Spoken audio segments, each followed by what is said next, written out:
Happy Wednesday. I'm so glad that you're here today. You guys, look, you've been asking me questions and making me stretch, and I really love that. But that means that some of these conversations are going to extend past one day because there's just so much out there to talk about. And I really appreciate the ability to um, answer these questions for you the best I can. So, look, my name is Misha. I'm not a doctor, I'm not a scientist. I'm just a regular woman who got really sick. I did work in medical for a while, so I had a good understanding of some of these things, but nobody ever talked to me about insulin resistance. And I suffered from almost everything on this list, and I was getting sicker and sicker. And so I stumbled on a natural product that helped me with my insulin resistance, and I didn't even know it was called insulin resistance at the time. But that started me on this journey. And as I started getting better, I started noticing more and more things getting better, like my teeth and gums stopping bleeding, and my brain fog going away, and my joint pain stopping, and a number just on and on. Skin tags went away, leg cramps stopped. A number of things happened for me, and it got me curious as to why I made one simple change after all those years and I got better. And the biggest one for me was my blood pressure, because it was up to 180 over 150 at some point every day. And I was worried my heart was going to fall apart. That's not a reality anymore. My blood pressure is well managed and I'm not on any medications.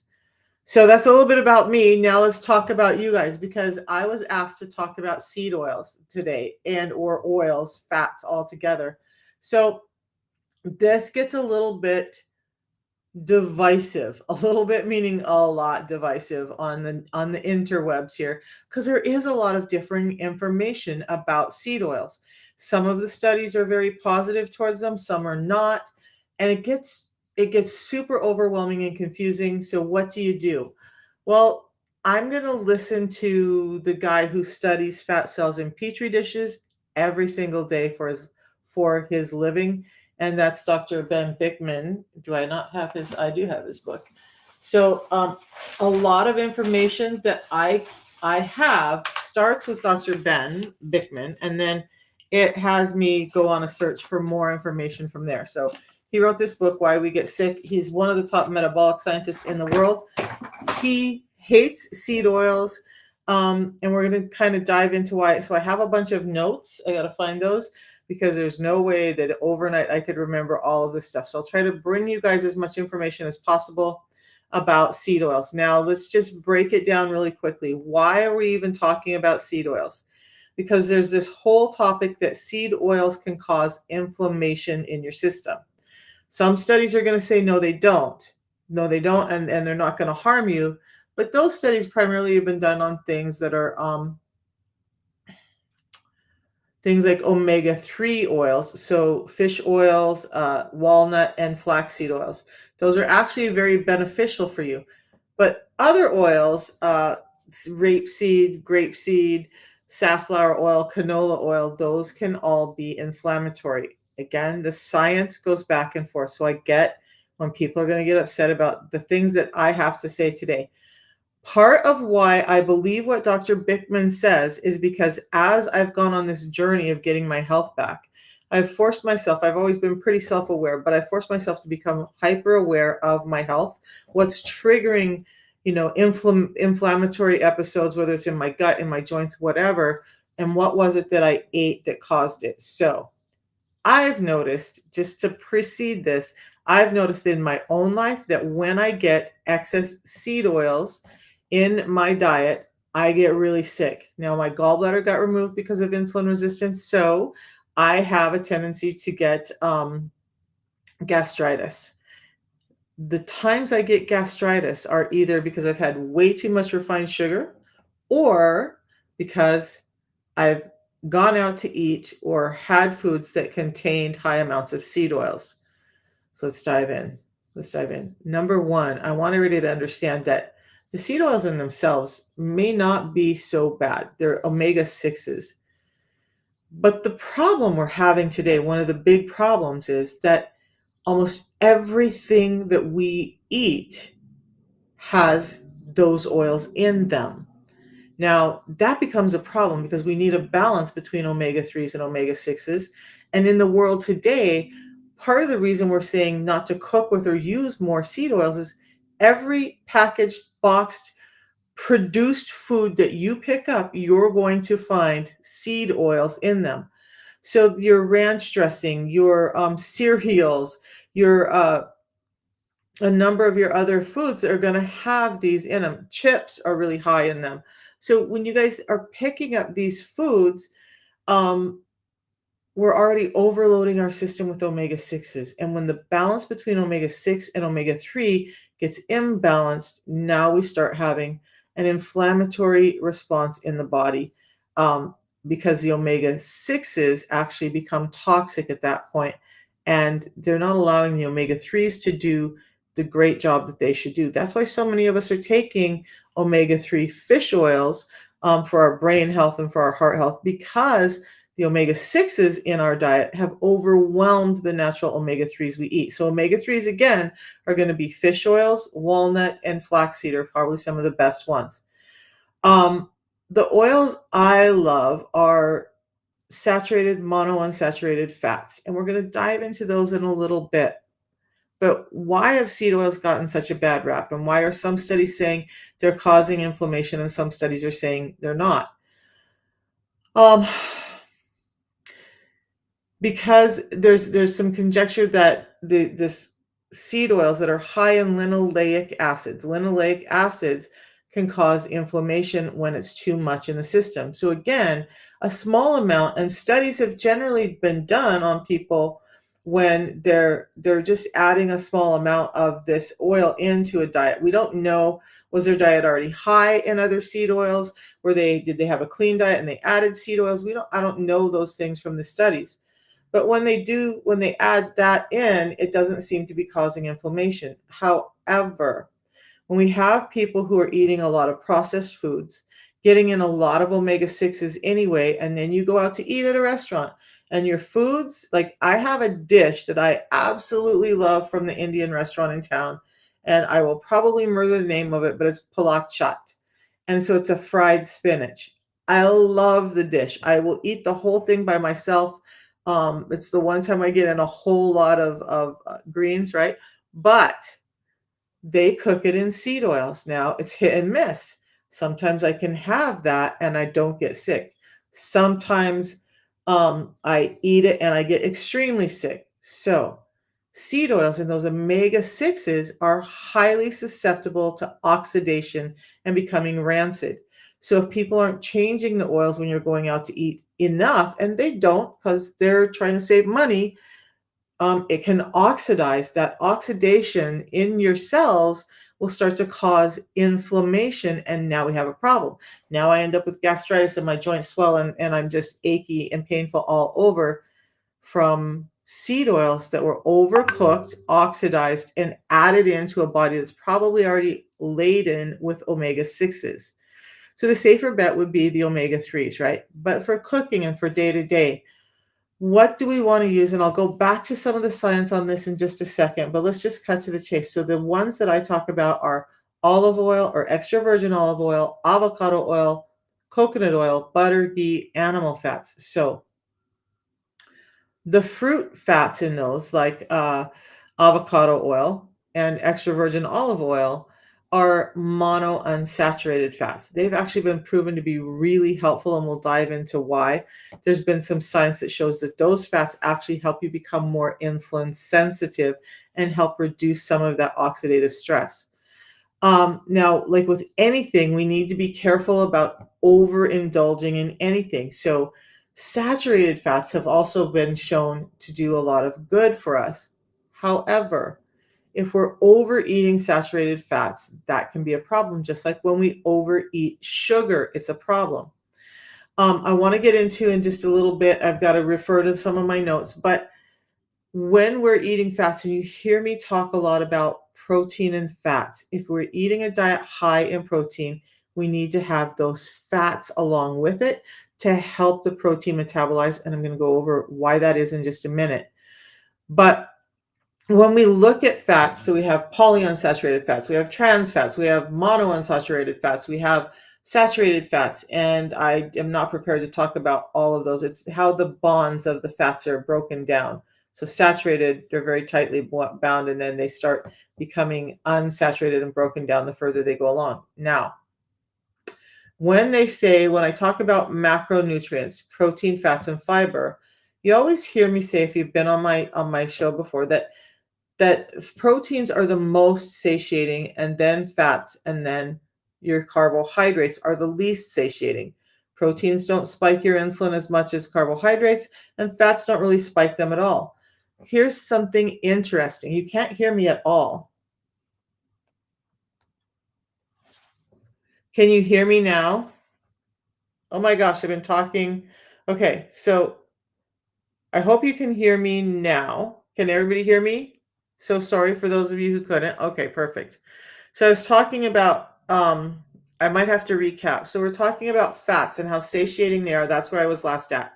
So I'm going to recap that just a little bit for the people who couldn't hear. So we have different types of fats, and the common knowledge is that fats are kind of like in the middle of what's the most satiating out of our three macronutrients. However, it gets interesting because there are certain fats that are shown to be more satiating than proteins. Those fats are going to be, hi Ro and hi Edwin, those fats are going to be your monounsaturated and your saturated fats. So when they say fats aren't as satiating as protein, we're primarily talking about like trans fats and polyunsaturated fats, which are not as satiating.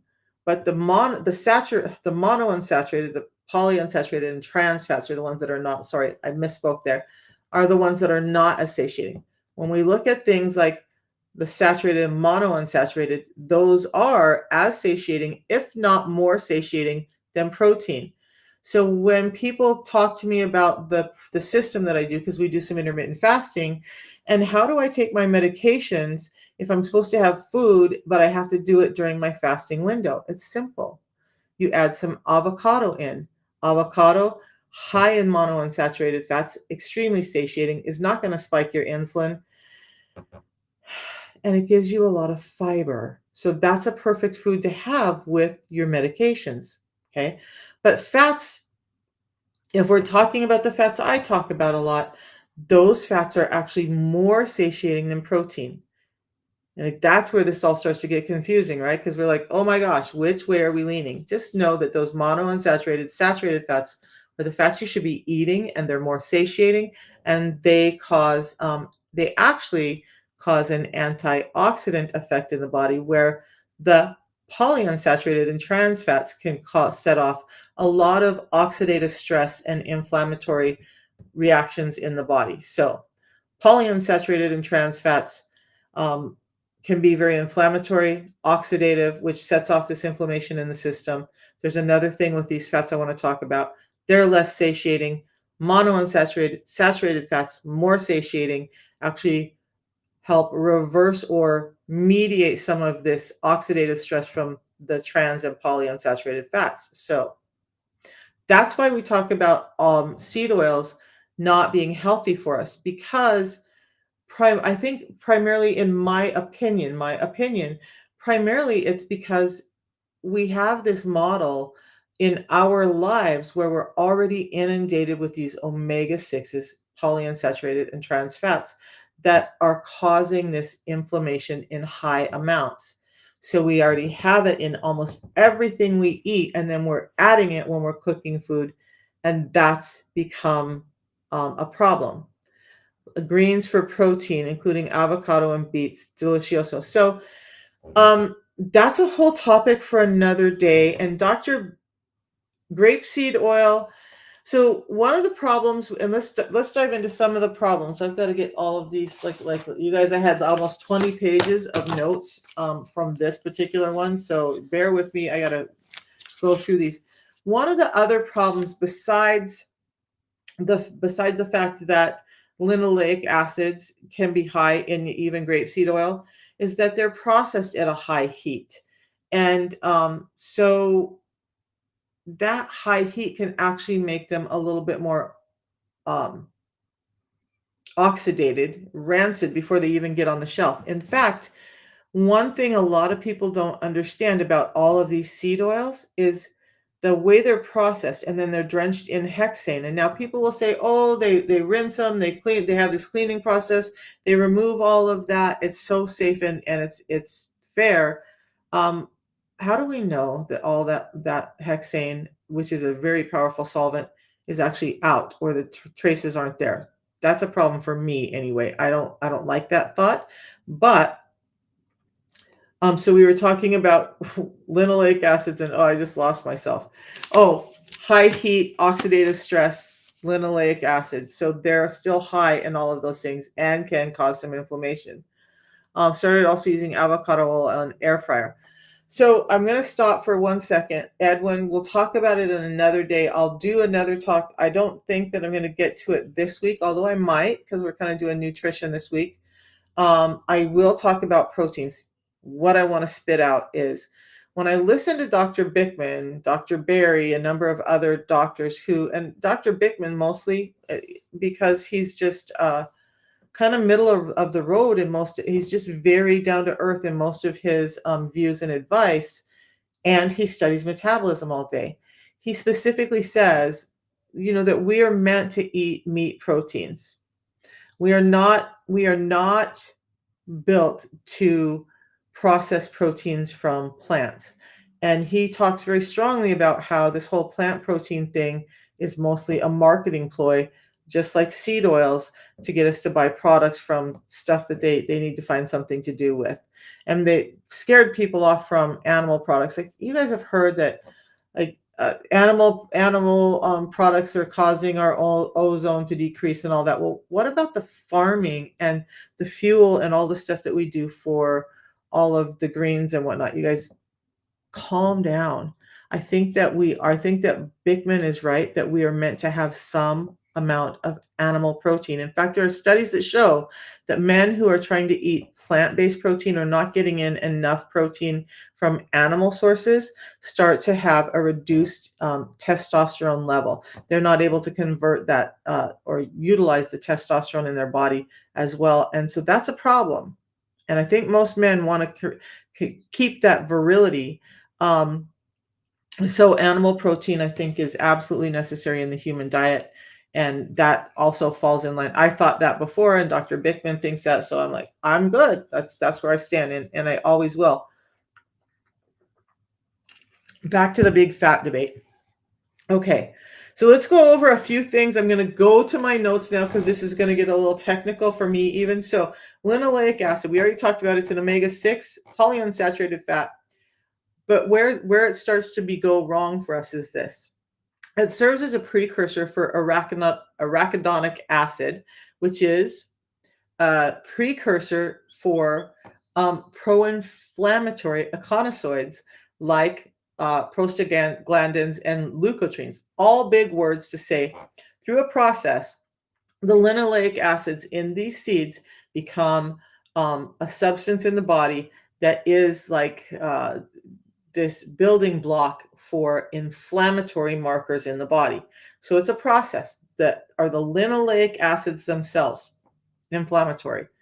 It's the process of which they get broken down that makes them start to become inflammatory. And then the oxidative stress added on top of that. Now they're extremely inflammatory inside the body. Excess linoleic acid consumption can lead to an imbalance between the omega-6s and the omega-3s, which I already talked about a little bit.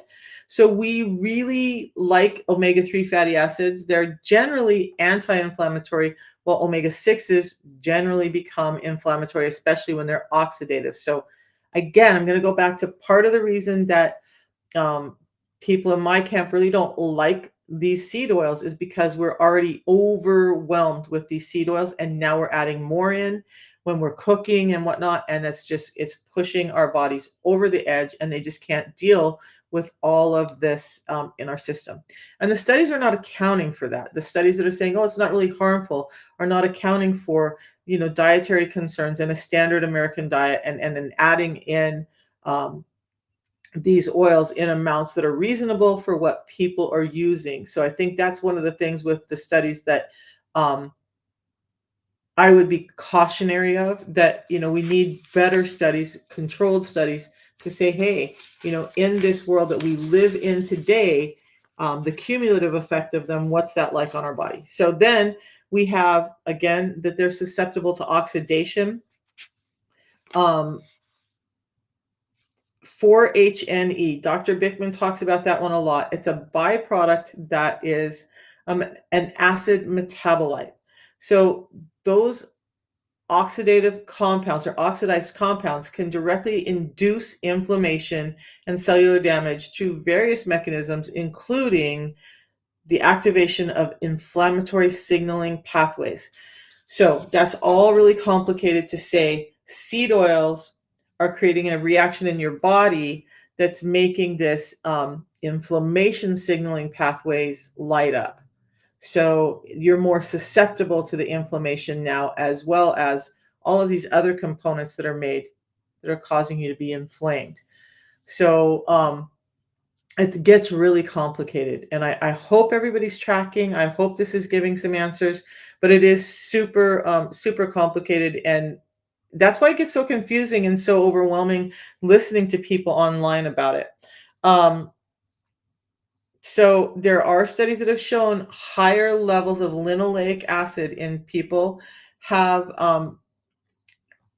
resulted in higher markers like C-reactive protein that are inflammatory markers, meaning there's some inflammation going on in the body. So there are studies that are showing that. Would you say body panic attacks detecting a foreign substance? I would say body panic attacks are definitely detecting something going on, and a foreign substance could be a food that's just not in the correct balance, which we're going to get into in a minute. It could be detecting a lot of things, but my opinion is that if you're having body-wide panic attacks, that your body's telling you something is not going right inside. Is it always all mental? No. There's a lot of physical interactions with panic attacks, and a lot of them are directly linked to actions that insulin resistance has in the body. Okay, so we already talked about how they're processed with high heat, which makes them highly rancid and oxidized. Now, did I mention already that because they're so rancid and stinky, you um, wouldn't want to eat them if they came out of the factory smelling the way they smell after this high heat processing and the hexane drenching and all this other stuff. So you know what happens?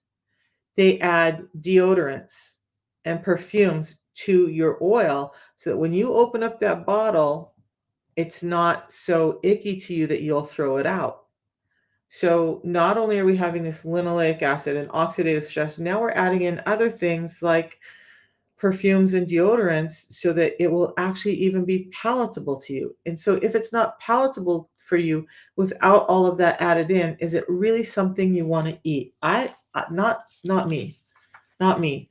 I want to go back and say too, you guys, part of the reason I have this stance is actually um, because of what I've seen it do in my own life. Hey, JGAT, how are you doing? Just joined from Canada. Is there a supplement you're discussing? I have this and it's awful. I'm going to be talking about a supplement in just a minute because it's actually the one thing that helped me reverse my insulin resistance, get my cholesterol levels under control. Now, if the thing says the big fat lie. Okay, so let's get to that. Well, no, I want to finish up with this because I want to talk about healthier sources of fats, and then we're going to kind of close up, I think, and we'll talk about um, there are a couple of notes here about the system. But so when we look at things like extra virgin olive oil and avocado oil, they they're considered healthier, a little bit healthier than those from animal sources. You can have more of them. I think animal source fats are great, but I do agree that we have to be careful and not like just overindulge in those either. Coconut oil has medium chain triglycerides in it. That's where we get the MCT oils that everybody's finding such powerful healing properties from. Coconut oil also has antibacterials and whatnot in it. I love coconut oil for not just for cooking, for a lot of things, my skin, everything. Coconut oil is just something I like to have around. Now, coconut oil cannot be heated as high as some of the other oils, or it starts to break down as well. So, in all of this, one of the other things we need to understand is we've got to stop cooking in such high heats and use these better fats. Cook in a lower, slower heat. Stop being in such a hurry. It's going to cause less inflammation and oxidative stress in the body. And you'll actually be getting in these oils that have been shown to help. Now, the monounsaturated fats like avocado oil and um, extra virgin olive oil, when they've swapped those out for the seed oils, they've seen an improvement in PCOS patients. That's a pretty big thing, right? So if we're saying, well, there's no real proof that trans fats are inflammatory, and yet if you take the trans fats and the polyunsaturated fats out and you swap it out for monounsaturated and some saturated fats, the PCOS patients are starting to do better, and we know that PCOS is highly linked to insulin resistance. I think that's a lot of data showing that these oils that I talk about are really where we want to focus and eat from. I do want to get into a little bit about protein synthesis and fats because I think it's really important in understanding why we shouldn't be fearing fats, but getting in the right fats is really important. So let me clear this up. So again, fats, especially these monounsaturated, saturated, are far more satiating even than protein. So if you're hungry, you don't want to spike your insulin, and you just can't seem to get over that hunger, or like somebody asked about, they thought they were having some nausea. Eden, I love those little avocado cups where the avocado is mashed and it's sealed so it's not going to oxidize. I love those, and I keep those in my fridge for those reasons. If I'm having breakthrough hunger or stomach pain because I have a very acidic stomach, I'll often just have an avocado cup. Or if I need to take um, anything at all, and I only take vitamins like D and C and whatnot, but they still can be really hard on my stomach, I'll do them with an avocado cup. So avocados, you guys, I'm gonna say one of my favorite fats is just simply avocado because it's high in protein, it's high in fiber, it's high in monounsaturated fats, and it's high in nutrients like A, C, D, E, K2. So what a great fat to eat, avocado. Um, Now we'll get to the supplement in a second. I'm going to just kind of hop ahead here. I want to take a look at a couple of things that I marked as important in all of these pages and pages of stuff. Um, oh, one thing I do want to say before I hop off of the fat thing and start talking about the system that I used is that one of the things we're also not looking at with trans fats and polyunsaturated fats, seed oils, and most of your vegetable oils is this. Through the linoleic acids, even if it's not directly inflammatory, like we already mentioned, one of the other things that linoleic acids are doing are they're encouraging or telling your fat cells to grow more rapidly. As those fat cells grow, they start to have a lot of oxidative stress inside of them, causing an inflammatory response in the body. So, yes, really full fat cells, too much fat is causing inflammation in your body. Linoleic acids have been proven to force more fat into those cells, causing them to get bigger and causing an inflammatory response because of these overextended fat cells. So, those are some of the mechanisms. Dr. Ben Bickman talks about that. And we just need to know that if you really want to get inflammation down, I talked about inflammation yesterday and how it's bidirectional with insulin resistance. Inflammation causes insulin resistance causes inflammation. So now if we understand the oils we're eating, that we're getting too much of these omega-6s, seed oils, vegetable oils, and we need to be focusing on monounsaturated and saturated fats for satiety and health, we can start to get the inflammation and the insulin resistance under control. Are they bursting perhaps? The fat cells don't really burst. So the fat cells get to this point where they're like, at some point they become insulin resistant. And by the way, linoleic acids, although they're forcing more fat into the cell, at the same time they're making the cell more insulin resistant. So when a fat cell, like the other cells in the body, starts to become insulin resistant, it's spilling that fat and sugar back out into the bloodstream. Now your lipid levels are going up and your blood glucose levels, your A1C is going up. So the fat cells won't burst. They'll just either refuse the delivery from insulin or these fats, or they'll just spill it back out into the bloodstream and be like, haha, fooled you. I'm not holding on to that. So it's causing inflammation and insulin resistance, high blood sugar, high fat levels. Now, when we get to the big fat lie, you are not what you eat. So no, eating fat does not make you fat if you're eating the right fats. If you're eating a lot of these oxidized rancid fats that are, in these pretty bottles and have had perfumes and stuff added to them, through these other actions of the linoleic acids, forcing the fat cells to fill up and this inflammation, which is causing even more fat cells to build up, yes, those fats make you fat. But the monounsaturated and saturated fats actually help reverse some of that, and they're helping you actually cue the body that fat is the fuel it wants to use. So those monounsaturated, saturated fats are not only keeping you satiated, but they're cueing your body to burn fat for fuel. So now we're reducing the sugar need and the insulin spike in the body. So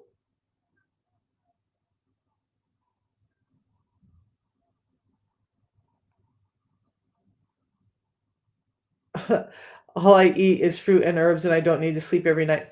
My granddaughter was doing that, and she became pre-diabetic.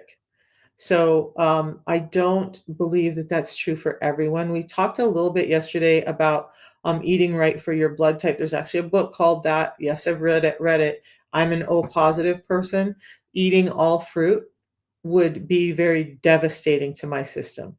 An a B person may be able to do that and be fine and not eat as much protein as I eat, but that's not true for everyone. Okay. So, all right. So when we have, I was trying to find this specific part about protein and fats because I think it's important. It explained really well how, oh yeah, there were studies, and I will be doing a blog post on this, so I'll link some of these studies. There were studies that showed that saturated fats have actually been shown to have beneficial effects on glycemic control and insulin resistance, meaning what I just said, we're getting the blood sugars down and the insulin under control. So all of that to be said, you guys, it's not just the sugars that are causing us to be insulin resistant. Our fats can do that as well. Fats are not making us fat unless we're overindulging in like the linoleic filled fats that are actually causing us to store more. And having some lipids in our bloodstream is extremely important. And it's when they get out of balance that is a problem. And today is not the day about, I won't have time to go into all of that, but uh, polyunsaturated trans fats through all these actions can cause more fat.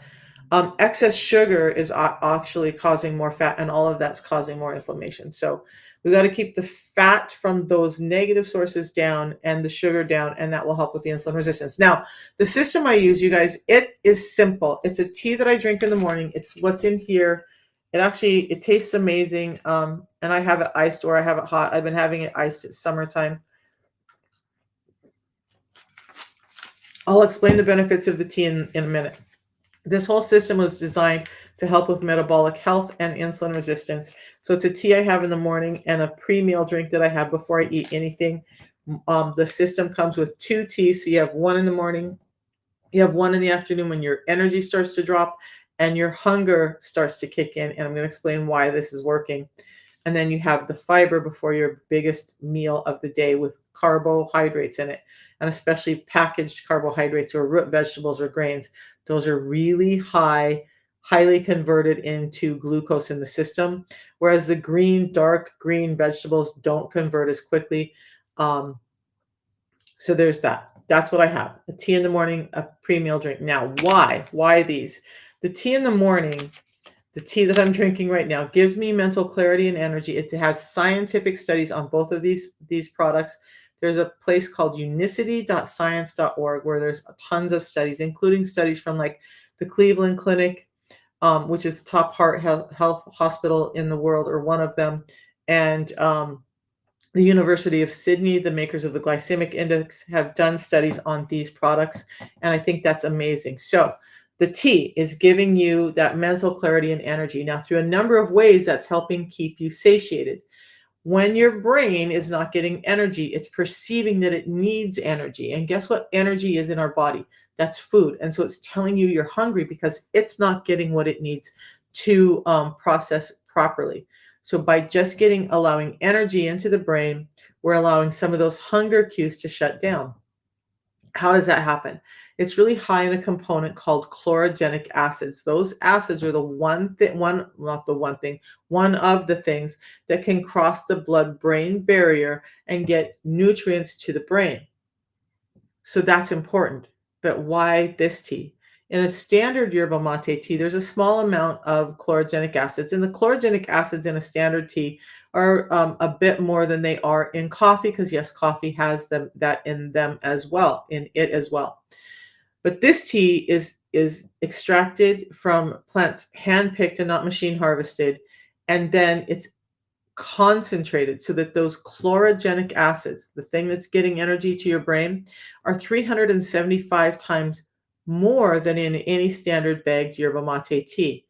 Now, what happens with chlorogenic acids also is that they're creating something called GLP-1, glucagon-like peptide 1 in the body. What glucagon-like peptide 1 can do is start to give you a satiated effect in the brain through some of the mechanisms that we talk about, but there's actually a pathway called the vagus nerve between the gut and the brain. So that GLP-1 is not only happening in the brain, there's a slight action in the gut that makes the gut feel a little distended, so it's feeling full. So you're getting some satiety without actually having a bulk of food in your stomach. You're getting satiety from your brain getting the energy that it needs. And so you're just not as hungry, but you have a ton of energy. And the energy isn't like a throw you against the wall and drop you to the floor energy. It's a nice increase of energy with a nice slow decrease of energy that doesn't leave you feeling crashed. But it also has antioxidants and anti-cancer and anti-inflammatory properties in the tea. So when we know that inflammation and this onslaught of stuff that we have in our life is causing so much inflammation in our body, we want to do everything we can to keep the inflammation down, because we know that inflammation causes insulin resistance. The tea helps with all of that for me. Now, GLP-1 is the same thing that things like Mounjaro semaglutide are trying to do. They're injecting it into you in high amounts, but there's some dangers with those. And today's not the day we're going to talk about that, but understand there's some dangers with those drugs. I will talk a little bit about it because I've had people call me and tell me their thyroid stopped functioning, or people who ended up in the hospital with a gastrointestinal blockage, or people whose pancreas failed, a number of these issues after taking those drugs. There's just, in my opinion, not enough long-term study on the benefits and side effects of those drugs on the human body. But the tea is helping your body produce that GLP-1 naturally. In fact, it increases the production of GLP-1 naturally in a sustainable way in your body by 70%. So now you're getting a similar action to those medications without all the damaging effects, and by becoming insulin sensitive. Those drugs are not addressing the root cause of why we're sick. They're saying, here's a band-aid. We're gonna work on these numbers. We're gonna get some fat off of this person. Some of those medications, now why I'm talking about medications, I don't know. Some of those medications have been proven to make your fat cells duplicate. And so you end up with more fat cells when you come off of them than when you went on. And then I've had a number of people who said they rapidly gained their weight back. Now, does it work for some people? Yeah. Is it a risk I want to take? No. When there's something that's real food that's giving your body nutrition to help you build health from the inside out, I would much rather do that. And it's only like $5 a day. So I would much rather do this and then manage things like not eating those polyunsaturated or trans fats, or at least limiting them, because I know that when I do get a hold of, when I do go out to a restaurant with my grandson who loves Chick-fil-A, I know that I'm going to get a lot of those oils in that day. I also know that I run the risk of having a really bad attack of gastritis if I have that food. So manage that. Keep your sugars at bay. Understand that fats are actually good for you. And the right fats can cause more of this antioxidant effect in your body and help you clean up your fat cells as well. And those are the monounsaturated and the saturated fats that I talked about. So primarily I talk about extra virgin olive oil, coconut oil, butter, ghee. Those are the fats we want. But the system now, in helping manage all of that, the system is helping me keep my blood sugars down. This tea has also been shown to help us become more insulin sensitive, especially when we're utilizing it with fasting. So the tea in the morning wakes me up, gives me energy, keeps me from being hungry. Now, dinner again was, what time did I have dinner? I think it was about 6 last night. So I'm only 15 and a half hours into a fast. Not hungry, won't eat until lunchtime, so I probably won't eat for another 3 hours. I do it. It's easy because this tea actually gives me energy, helps me feel full before I even have to go eat anything. I don't have my bottle of water this morning. How could I do that? So I normally mix up the fiber to show you how easy this is. You're just tearing the top off of this tube and pouring it in a bottle of water, mixing it up. Both of them are done that way. Just mix it in water, no steeping, no heating, no anything. This needs to be drank right away. So chlorogenic acids, the tea, helping you with satiety, helping you with brain function. Now this one, before we eat, this is adding extra fiber into your day. And if you've been around me a lot, you know that over the years I've learned to love fiber. Although, as an O positive person, I don't eat a lot of fruits, vegetables, and that. So I do like to get extra fiber in. So I do 2 of these a day, and I do it before each meal.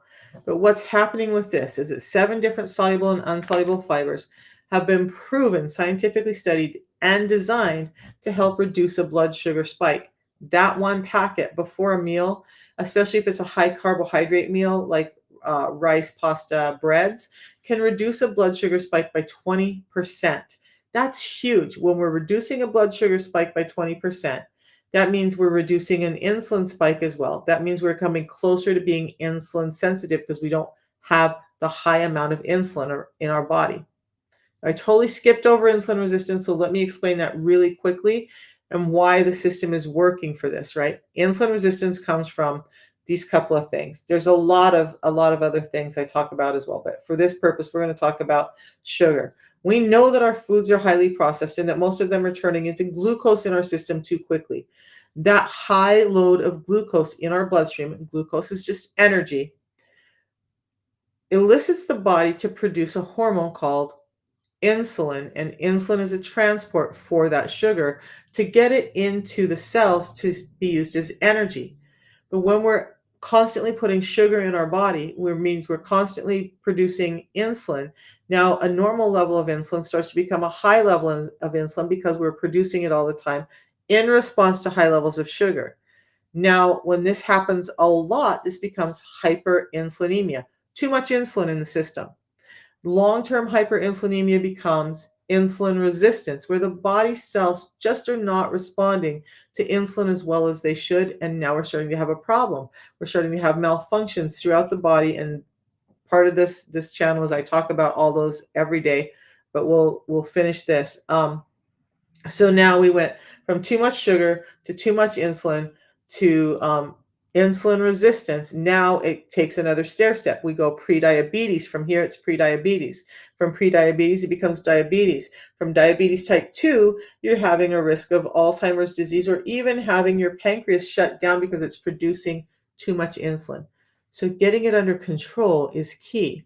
So we had a conversation last night. Beautiful young man who is, it's a blank page. I just clicked on the link. Let's take a look because I clicked on it this morning and it was working fine. Which link did you click on and it was a blank page? my Linktree link or one of the links within the Linktree. I need to know that. So if you're saying that Linktree, let's take a look. Um, let's reverse this around. And you guys, so there was a misunderstanding that this is all about diabetes. Well, no, it's not, because as I just explained, insulin resistance happens long before you become diabetic. Um,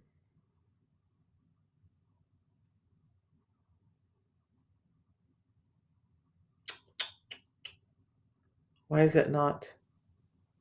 Flip camera. We want to, uh, I want this down. Why is that not? I don't know what's happening.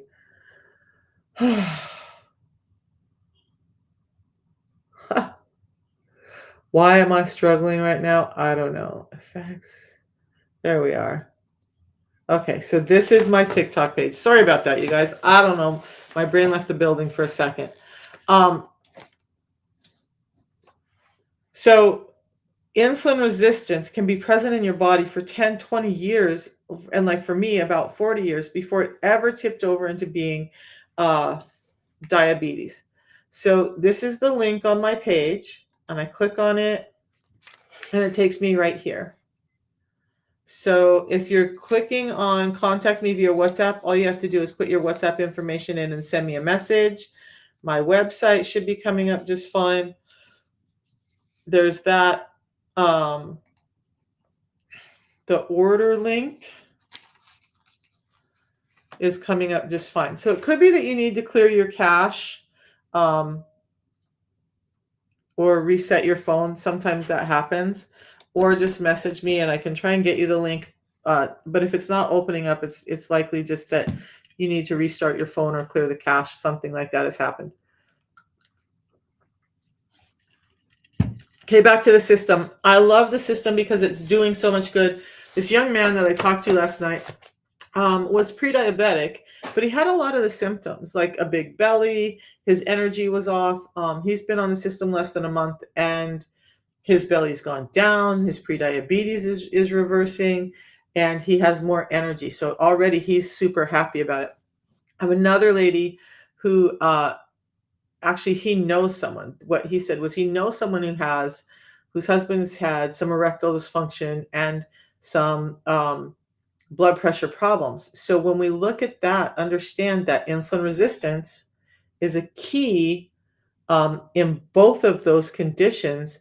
And so why not just address the insulin resistance instead of doing all of these other crazy things that are really not making people better? Um, and the system is able to do that and has done that. That's right, Melba. I don't know what that's right was too, because I missed your comment 4 minutes ago, but I love you, Melba.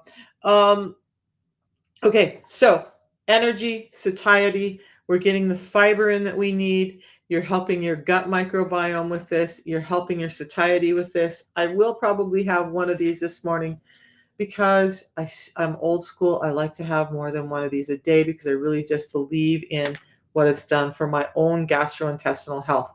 Understanding when my gastrointestinal health is in order, inflammation is down, all of the effects of insulin resistance are starting to be mediated by keeping my gut clean. A lot of inflammation also starts happening in the gut with the dysbiosis going on there. These fibers help feed the good bacteria in my gut, the probiotics, so that yeast infections, like I haven't had a yeast infection in forever. I had them all the time when I was younger, and I kept asking the doctors, I'm clean, I do all the right things, I do all the things you've said, but I keep coming back with yeast infections. What's going on? No doctor, I mean, they threw out conjecture and they threw out all this stuff, and nothing was ever helping. Nothing ever helped it until I started getting my insulin resistance under control and getting my gut cleaned up. Now that gut microbiome being healthier because of both of these products has helped me to not experience those constant recurring either skin or vaginal yeast infections that I used to be plagued with. They were all linked to insulin resistance and the insulin's role in the body. So it's not just diabetics and heavy people who need the system. Lupus is associated. You know what? Somebody asked about lupus the other day.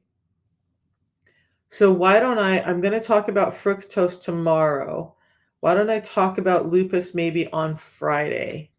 On Friday, because lupus is very definitely linked. And I have a number of people who are getting better from lupus symptoms because it's inflammatory as well. So we need to understand this. It's why I'm spending so much time on inflammation, because inflammation is not only causing the insulin resistance, it's also exacerbating things like lupus. And so we have a woman who, uh, gosh, I say 6 years ago, but it's been over 9 years ago now. 9 years ago now, she had lupus, and at one point, we have pictures of her in the hospital, no hair. They told her she had about 6 months left to live. She was suffering. Her sister brought her in at that time, just the fiber. She started doing this piece, and then I believe later added in the Unimate. But it's 9 years later, and she's still with us, and she's now a physical trainer. So if you have lupus, you understand what that means, that you could go from having lupus and being debilitated and the pain and the brain fog and everything that you have with it to being able to function as a physical trainer. That's pretty huge. And all she did was add this system into her life to help that. And it helped her where the medical community had just given up and said, you're done, basically. So, yeah, let me make a note. We'll do lupus on Friday.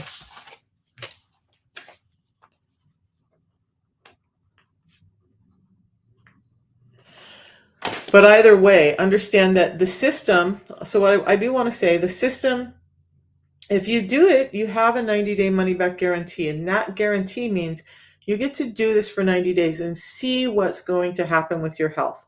If your health is getting better and you're happy, great. Continue on doing it. If not, you get your money back. What drug company is going to tell you that if you do my drug for 3 months, and you're not happy with the results, or you have an adverse reaction or any of that, that we're going to give you your money back? Zero. Zero of them are going to give you that guarantee. We give you that guarantee with two real food products that are actually markedly, measurably impacting people's health across the board from all of this stuff, because all of this is linked to insulin resistance. So the company doesn't claim this. This is what I found that, so the company claims that it's going to help with insulin resistance. What I'm doing is linking the dots because nobody linked them for me, and I was sick and suffering on 13 different medications, and yet I wasn't getting better.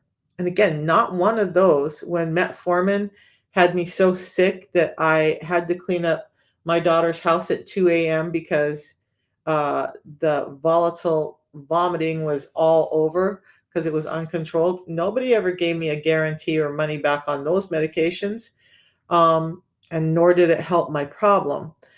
So we want to address the, yeah, wrecked me too, Red.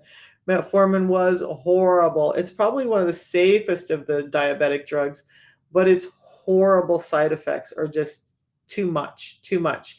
And so this doesn't give me side effects. Now, admittedly, in the beginning, this can give you some diarrhea, some constipation, some gas, bloating, flatulence, because you're not used to getting in quality variety of fiber, and your gut has to get strong enough to move that fiber along.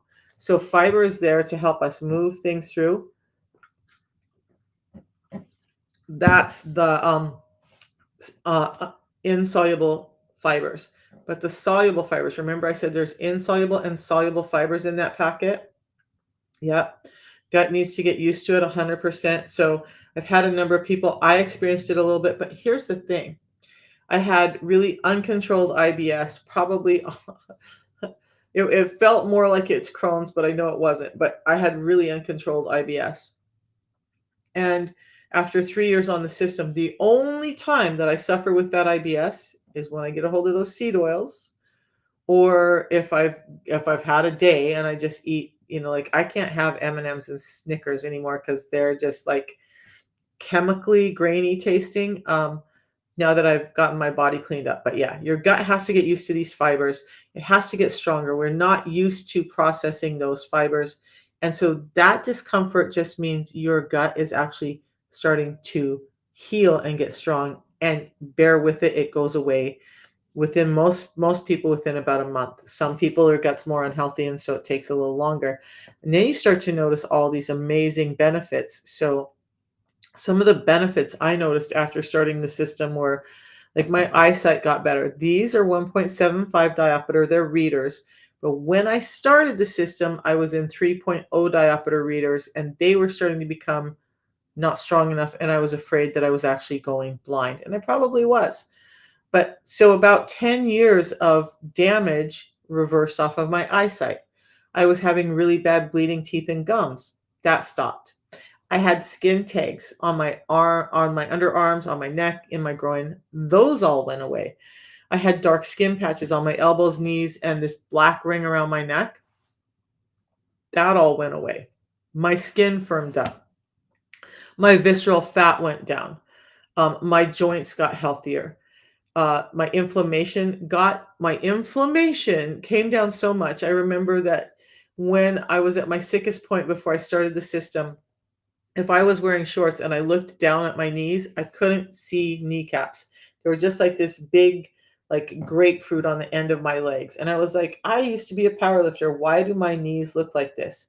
About 3 months in, I was sitting down in shorts and I looked down and I was like, I can see my kneecaps. There's definition. The swelling is gone. So there's a number of things that happened for me, and it's also happened for other people. We have people who had stage 3 kidney disease be able to reverse it. We have people who have type 1 diabetes who have well managed their type 1 diabetes. You cannot reverse that right now. However, science is starting to look at the fact that they're now saying they may be able to get those beta cells in the pancreas working, and that they're thinking they may have a cure or a way to reverse type 1 diabetes also. So that's pretty amazing. The system doesn't do that. That was just a thing I want to say. But the system does help even type 1 diabetics regulate their sugar so their insulin need is less. And that's important. So better brain function, better moods, less weight, all of that are great benefits of the system.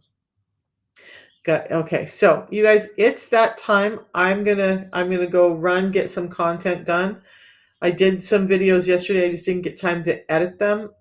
Thanks for hanging out with me. I know that we'll have the big fat debate talk again at some point, but there's so much information and emerging information in science that's been disproven and science that's newly proven and all of that. So we'll continue to talk about fats, but understand, so in the last few days, we've talked about three major drivers of insulin resistance. We all know sugar, excess sugar, packaged processed sugar is going to cause you to become more insulin dependent in hyperinsulinemia, insulin resistance. We know that trauma and inflammation can cause insulin resistance. So it doesn't have to be like an infected wound. It can be like, oh, shoot, I hit my leg really hard and that hurt, or a surgery, or any type of trauma like that, as well as mental, emotional trauma can cause inflammation, which sets off insulin resistance. So keep the inflammation at bay, keep the sugar at bay. Now we're looking at fats and how they're causing inflammation and insulin resistance. So you don't have to avoid fats, just eat the right fats. In the meantime, make sure you're addressing the rest of the issues by getting your body energy, by getting in nutrients. By the way, I didn't mention this is really uh, has a really good complete profile of vitamins and minerals in it as well. So high in nutrients, both of them are extremely high in nutrients. People ask me, Misha, how long do I have to do this? And let's talk about it really quick before I hop off. When I look at our food environment today, and I'm a small town girl, grew up in North Idaho on a small family farm, had chickens, goats, pigs, our own garden, all of that stuff. I remember what food looked like because I was out there in that garden or in the stalls every single day of my life.